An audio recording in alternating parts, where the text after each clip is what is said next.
Right, guys, so we are back, and I want to have this discussion for just about 5 to 10 minutes on individuals should contribute more than they cost. And we had some feedback from Jahil and Samantha C.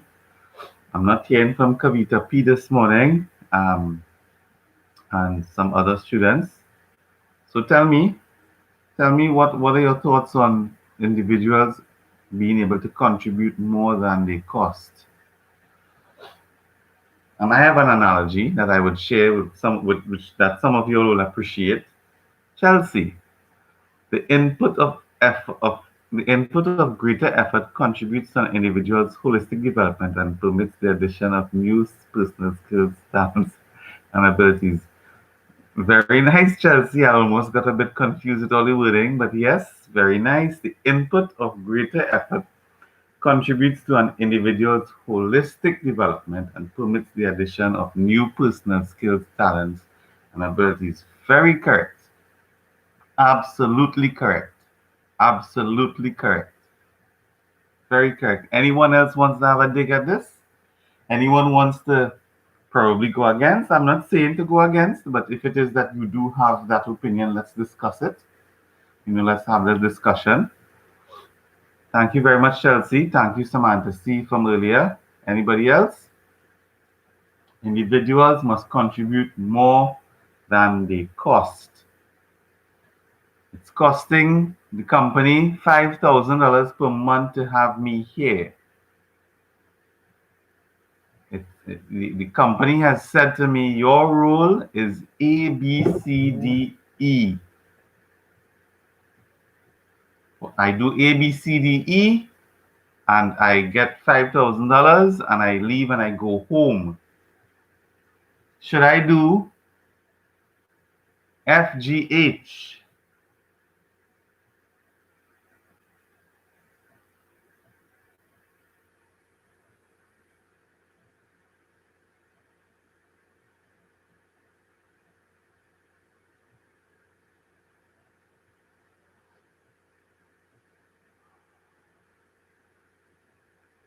Brittany, I have.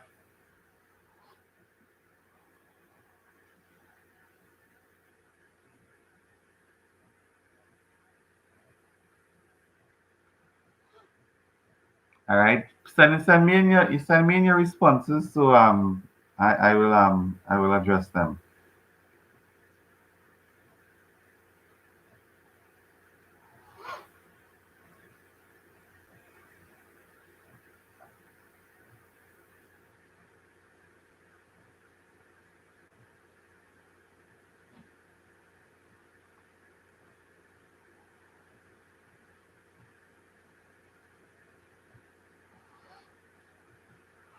Right, Brittany would say no because you're entering an agreement where you are getting paid for a certain amount of work. Okay, Brittany, I hear you. I hear you. I appreciate your answer. Bradley is saying no, no, do not work for more than you cost. Is that correct, Bradley? Alicia, I do agree with to a point, but sometimes you get taken advantage of. I hear you, Alicia. I hear you for sure. Kavita R. I think once you are given, you give more to the company, not entirely overworking yourself, you can reap a reward eventually. Okay. Bradley, you're saying no to not doing more than you cost, correct? Let me get a response from Bradley and then I will answer Brittany and all of you.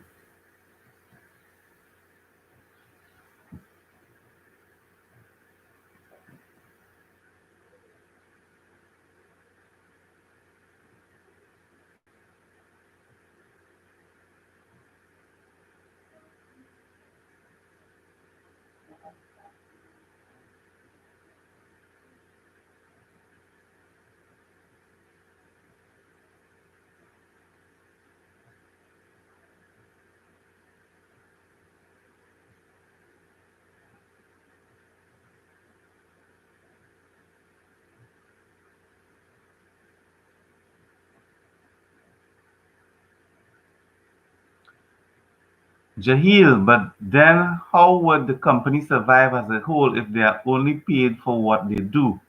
If applying the systems theory, the sum of the whole has to be have to be more than each individual. No, the systems theory is that the whole is greater than the sum of its parts. So that's Bradley is saying because in the corporate sector, I believe that extra effort is acknowledged but not praised and will not elevate you in the structure of the company. You are easily replaceable. Do as you are hired to do and nothing more. Okay. All right. So are you all ready for my answers?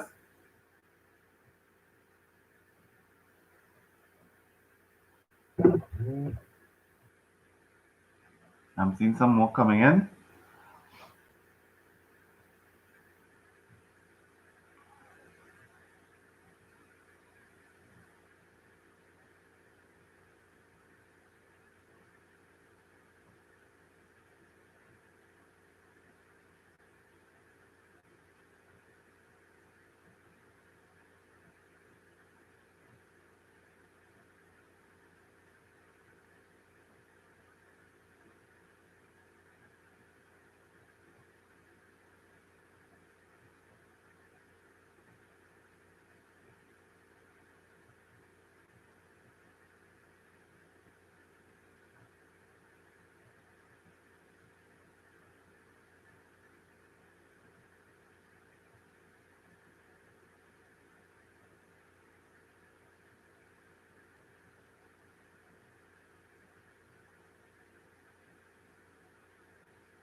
Kavita R is saying, but if you show you can do more, isn't there potential for a promotion?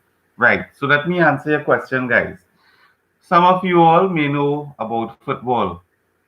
Some of you all may know about the Premier League, La Liga, Serie A, Bundesliga. All of these are prominently known football teams. And we'll just go with the Premier League. So the Premier League has the Premier League teams and the First League teams. I can't remember if I can't remember how they categorize it completely. But amongst the Premier League teams, you have the teams that are very dominant, those that are well known, and some of you all can call out some names for some well known Premier League teams.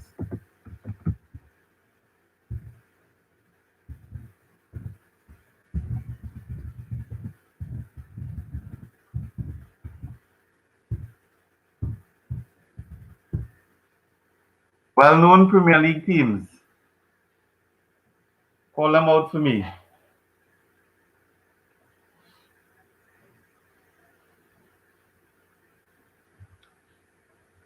Pools FC, Premier League. Bradley, what's wrong with you, dude? Not Trinidad and Tobago. Yes, Teresa. Teresa, where have you been all morning? Man U, Chelsea, like we now talking your language, right? Man U, Jahil, we are not speaking about local. We are talking about English Premier League. Or my mistake if I wasn't clear. How come these girls understand exactly what I'm speaking about? Okay, so we have the big ones. Um, Liverpool, Arsenal, Man City, Chelsea, Man United. Good. And call out now some of the teams that are always in and out of relegation zones. Does anyone know them? You all probably don't even know them. Some teams that are in and out of the relegation zone. Relegation zone mean where you no longer compete at the highest level in in the competition in the country. So you're on I think they call it f- first league and second league teams.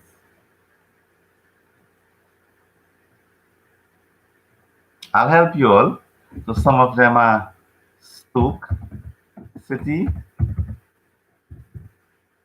Blackburn, Bournemouth,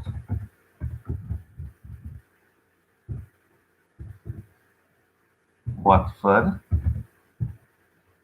Watford, West Brom. Yeah, TTFA out of everything right now, Teresa. Tell these guys that now. Tell these guys that. I don't know what's up with them. So these second league teams or first league teams that are not in Premier League competition, they all have players that work for salaries that might be 500,000, $1 million, 200,000. Some of them work for very small amounts of money because they are bought by these small teams because somehow they weren't found by the larger teams, but they come into these teams and they give it their all. They come into these teams and they put their best work when they are called upon for duty. And what happens when they come into these second league and first league teams and teams that are not widely known and teams that are not prominent, but they come in and they defend like a wall. They the midfielders create wonderful chances. Their finishers and their center forwards collect, receive, and hit goals. What happens when these players of these teams do this consistently? Tell me, guys. Tell me what happens. What happens, Teresa? Tell these guys what happens when guys from Bournemouth and I can call out a name right now. His name is Aki Hunt. What happens when? What happened with him? They will be sold. Yes, they will be sold. Leandro, the bigger teams recruit them very good to another team. Yes, Teresa, they're sold and they bought Samantha A. saying builds on the reputation of the team and eventually the team becomes a success. Yes, that is true, Samantha. That is very, very true as well.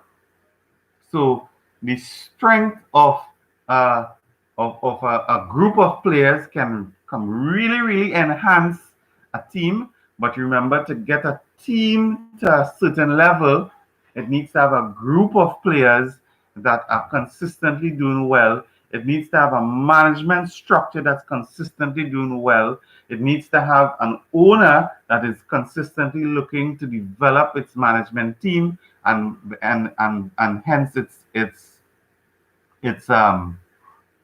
its position in the leagues. So the point we are making is, guys, and I'm directing this specifically to those who have the opinion that you shouldn't do more than what you cost. I'm saying when you get an opportunity, no matter where that opportunity is, no matter where that opportunity is, put your best foot forward, and that can only redound benefits to you as an individual and, of course, as a company as well. Now, nobody is saying to lie down and be a doormat. Nobody is saying to be used and abused. What I am saying is put your absolute best work forward no matter which company you're in, no matter what position you're in, and you will be headhunted. Headhunted, and this is a term that I'm introducing to you now. You would be found by the scouts, you will be found by the league's top managers, and they will have interest in you.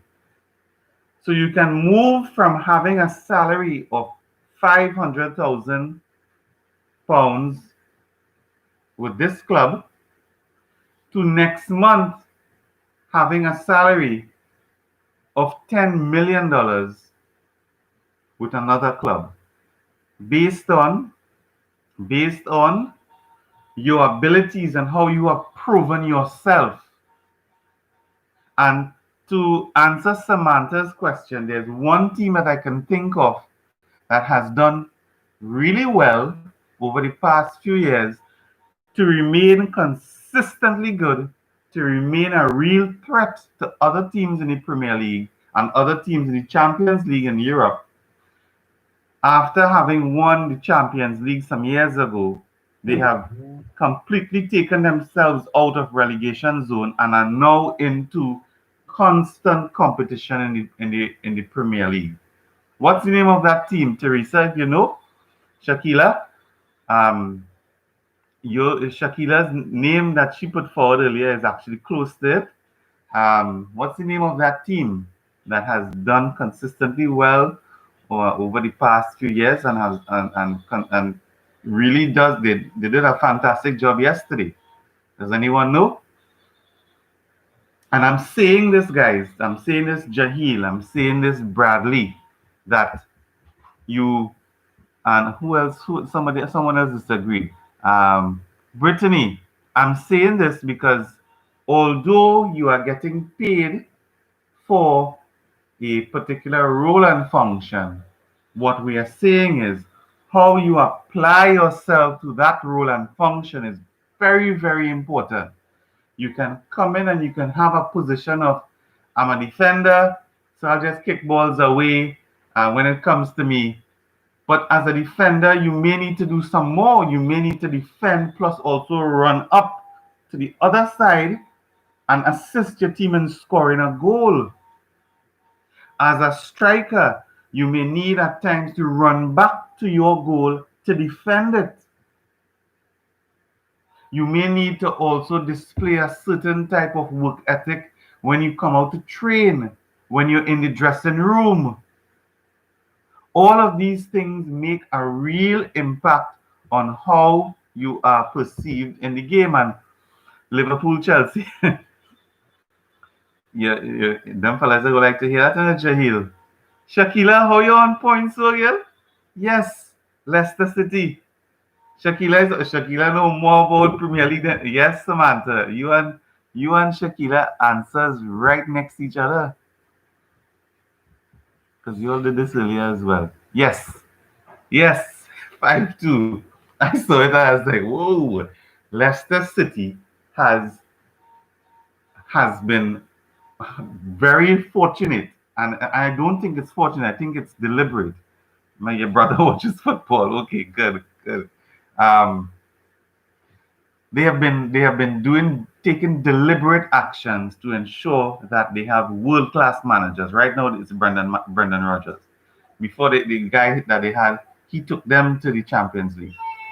They have two world class strikers. They have a world class defense team. They have world class midfielders, and they have been able to put Man City in the dark 5-2 yesterday.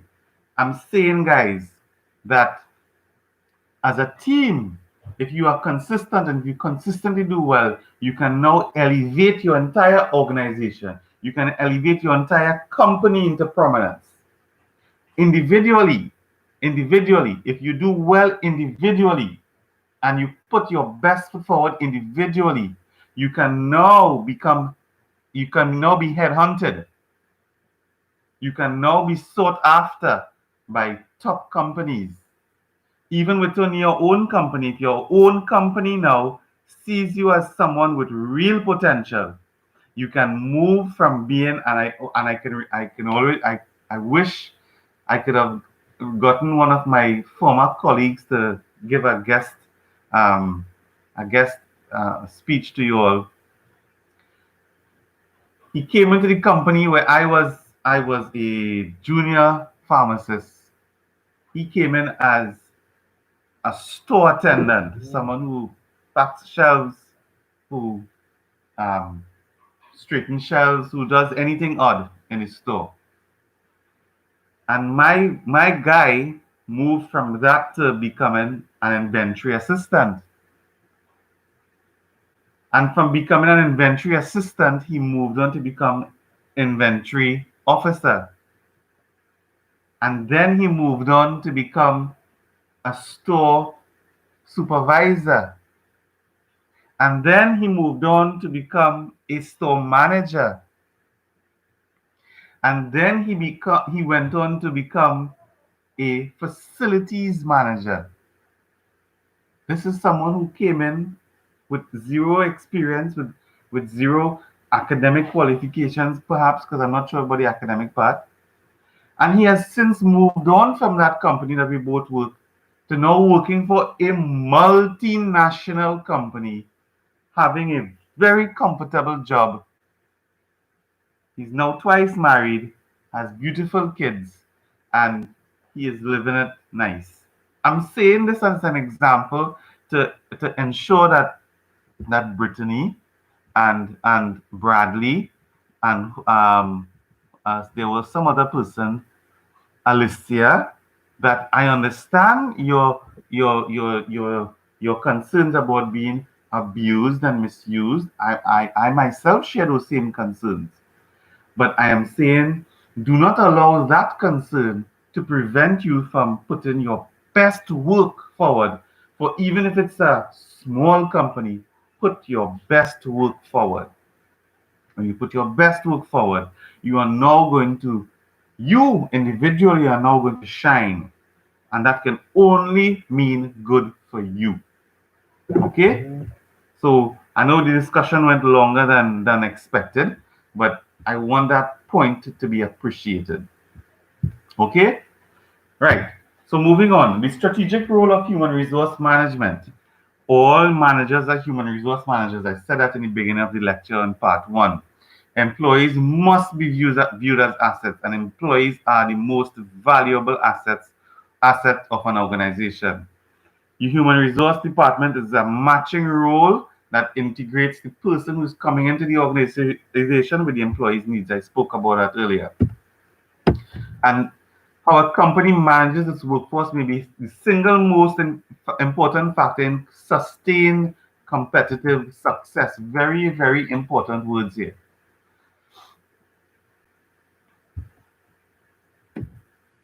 And we jump to slide 9. The company's strategy is linked to the attracting the effective workforce. So you have HR planning, job analysis, recruiting. Then you must develop, which is train, develop, and appraise, and maintain, which is providing good salary, good benefits, labor relations. And that feeds back into now having your effective workforce. Now look at the top right hand corner, you'd see the HRM environment. We asked this question in the last summer exam, and students may have quoted the slide, but they forgot this little part in the top right hand corner. We are in a pandemic. That's an international event. Changing technology, moving into a lot of video recordings and working from home and online meetings and online classes. Trends in society, social media trends, how has it affected the human resource department, legislation? All of these things are important in human resources. Of course, looking at the federal, our own legislation, the Human Resource Department must be able to be familiar with all of the information from your local labor laws. IHRM simply is international human resource management that treats with persons who work for international companies that would have their headquarters in one country, but they have spots all over the world. A lot of the energy companies are like that. Use of information technology to help reduce in paper use and also to help in streamlining and developing your human resource department, help to decision making as well. We distinguish here definitions of discrimination versus and affirmative action. Affirmative action is something that you have to be very, very, very careful of and know how to go about doing it, where you take um, steps to ensure that persons are treated equally and there is no discrimination. We have an Equal Opportunities Commission in Trinidad and Tobago. I encourage you to just go on their website, see what they do, um, and accept that we do abide by the authority of the Equal Opportunities Commission in our country. We have health and safety laws. We spoke about this earlier. Um, Things such as comparing the old contract and the new contract, which would fall into similar lines as we said in the last two lectures last week and week before, the old workplace versus the new workplace. It's good to look at these things.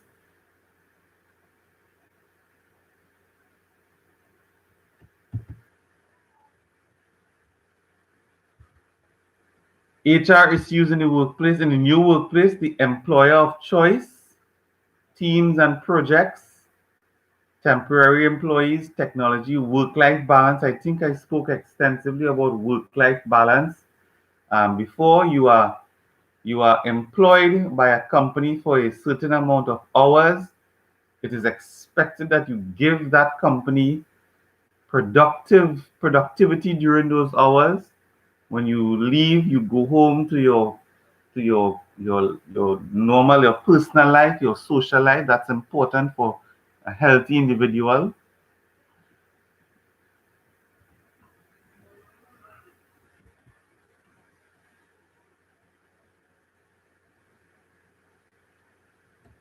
An employer of choice is a company that's highly attractive to potential employees because they are tangible and intangible benefits. And I'm sure as young pharmacists, you all do have um, employers of choice that you may have in mind.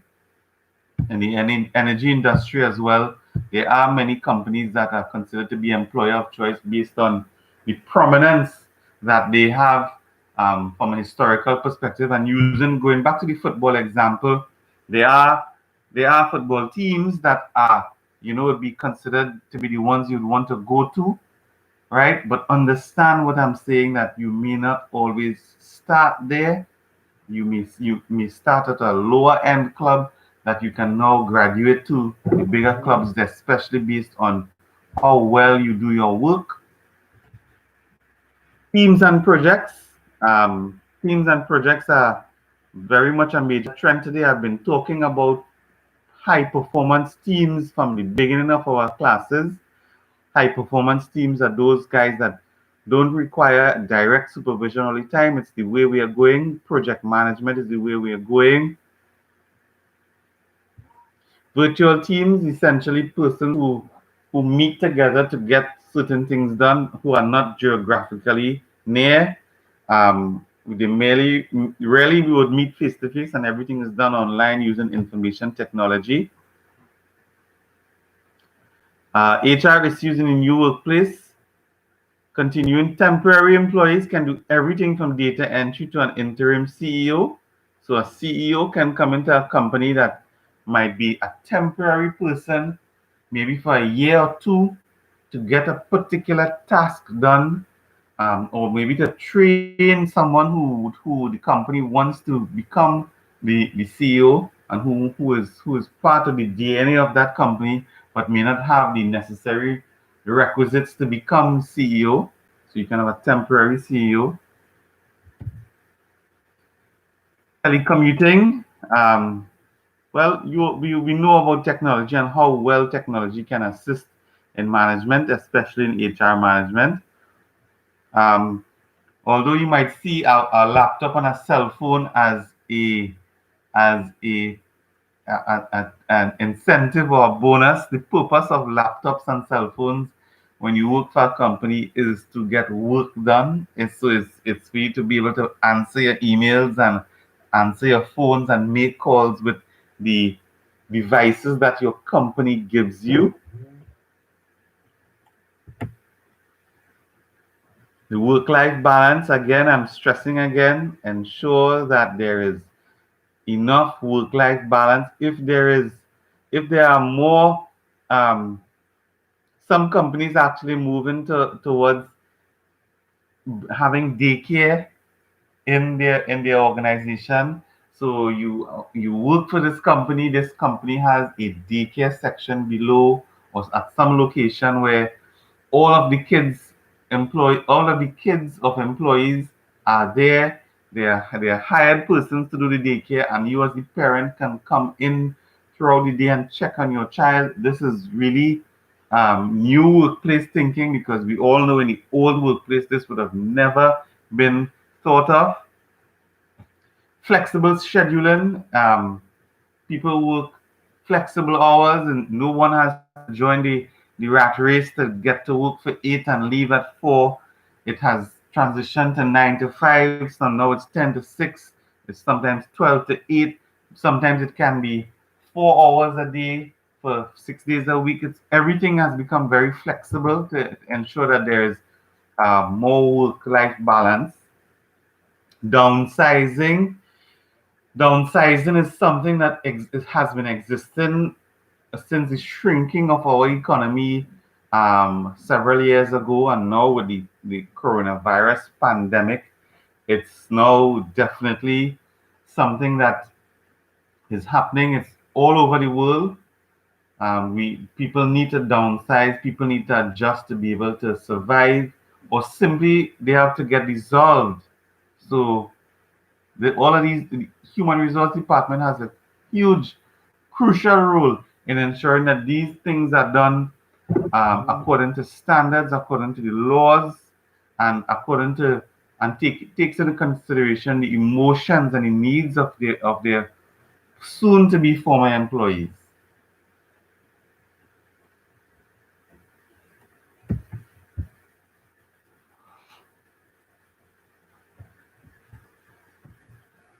Attracting the right persons in the workforce, and it's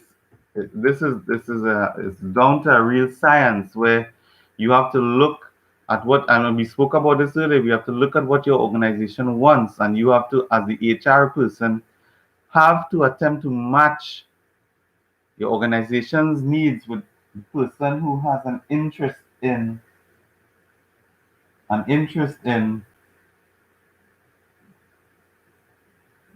in coming into your company.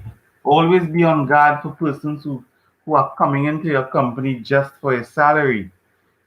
Having a salary alone is important, yes, but you want to be able to add value, and I will put this into the chat.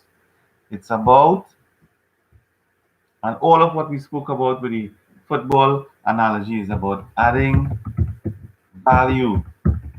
And you will be asked this question when you are interviewed as a young pharmacist or a young manager. What value added service can you bring to the table? When you are a manager, you are going to be asking someone the question when you are interviewing them: what value will you add to our department should you be hired? Adding value. Adding value. It could be a tangible or an intangible thing. So the HR process: planning, recruiting, selecting, welcoming. Welcoming is orienting. And it's a constant matching of the company's needs with the employee's contribution, potential contribution. The company inducements with the employee's needs.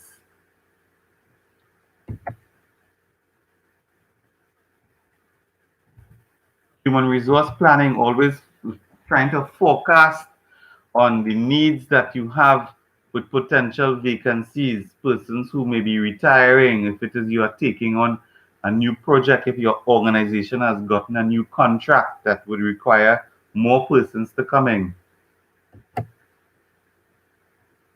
Recruiting, internal and external recruiting. Internal recruiting is within your organization. Who from within your organization can be taken in for the job required.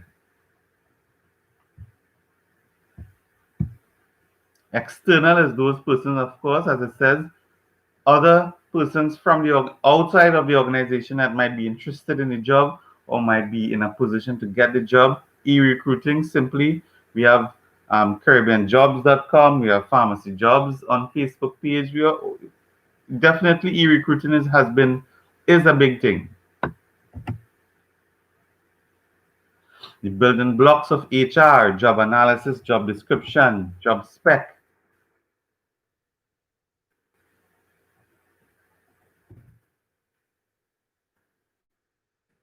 selecting the application form is all part of the selection screening process. Interviewing an applicant. You have a list here. You know this interview should be prepared, and the HR department usually would give you an interview form that would have metrics tied into it, so that you can now put scores. So each person, each interview, each applicant would have a score that can be looked at and compared to when shortlisting. Know what you want to get out of the applicant in terms of questioning, prepare a roadmap, use open-ended questions so that these applicants can expand on their answers. No irrelevant questions. Do not rush interviews. Do not rely on your memory. Walk with your pen and paper. Walk with your device that you can take notes if necessary.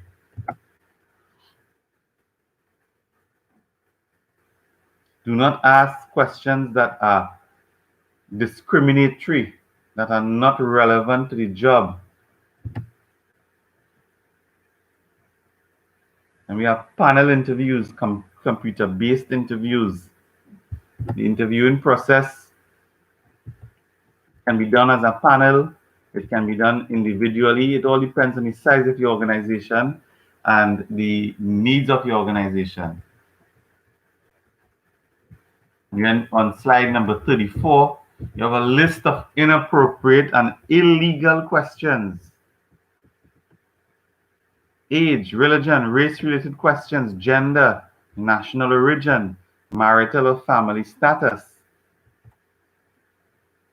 Some companies give an aptitude test for potential employees.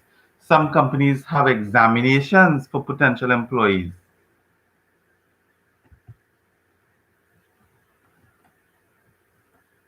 Then developing, training and development, on the job training, cross-mentoring, cross-training, mentoring. All of these things are very, very important in the development of employees.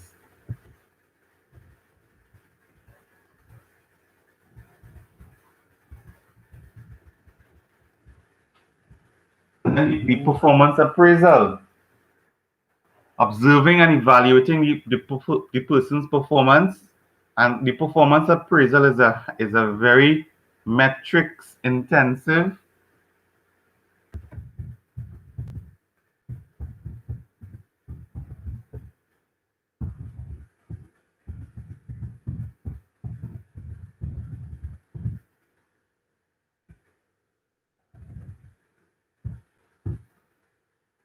performance appraisals are very much metric intensive. You always have lots of scores on it, because these performance appraisals can determine if it is the person is getting a raise or getting demoted. And it's important to provide feedback to the employee.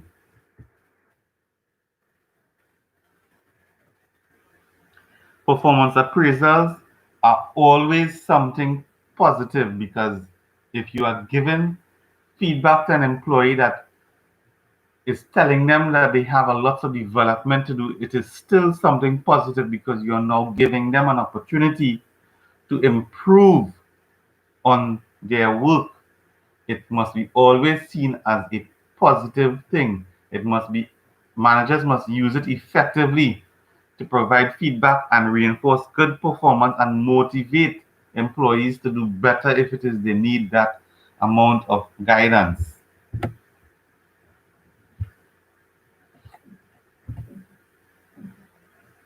And maintaining your effective workforce. paying people properly, paying people on time, paying people enough compensation for the amount of work that they do, paying people based on the performance of your company.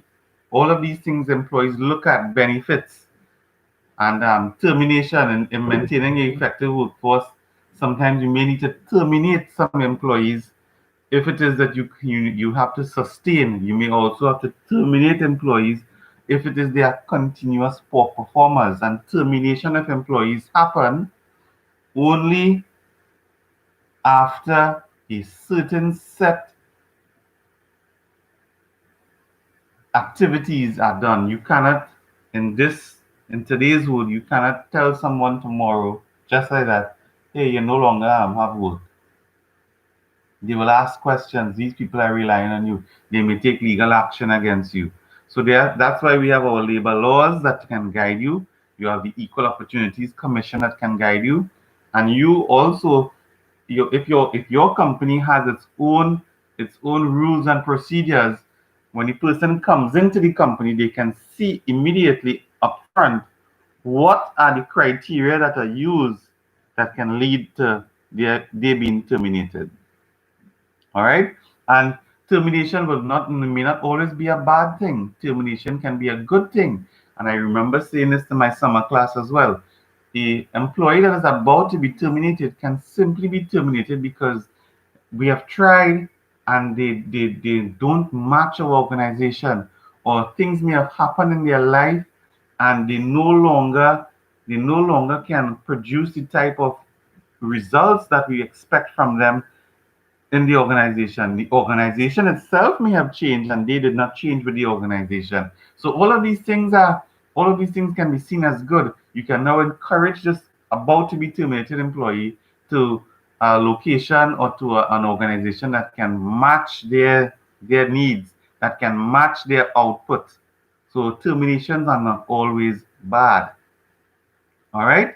So we're gonna take a break. Any questions for me before we take a break?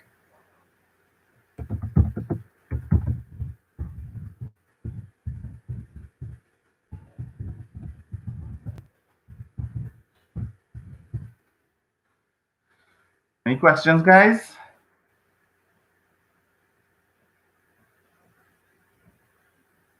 So we're gonna break now and return at 11:15.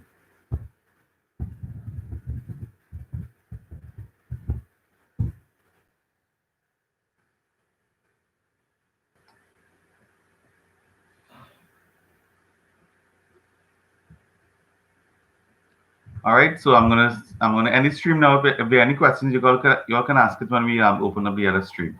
So see you at 11:15.